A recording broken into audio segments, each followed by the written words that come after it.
各位早晨，嚟到呢係1月5號啦，2026年嘅朝早啊，咁就講下英超啊。咁啊，英超呢就踏入咗第一個同第二個禮拜啦，2026年嘅。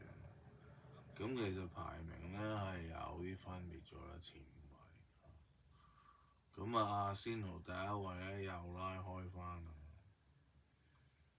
第二位呢變咗阿士東維拉，爭6分。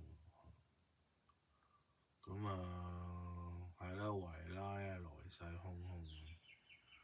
第三位呢就曼城呢跌咗一級啦第四係利物浦啦，第五呢就曼聯上翻嚟喎，曼聯上咗第5位喎車路士跌咗落去喎。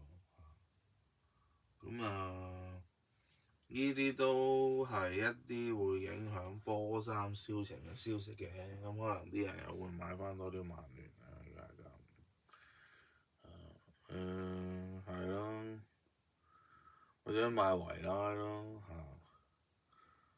咁當然啦，你分鐘先係成個賽季嗰一半。咁咩都有可能發生，因為波呢就係圓噶嘛，係咪？咁係啦，咁好似下個禮拜聯賽杯啊，提一提大家。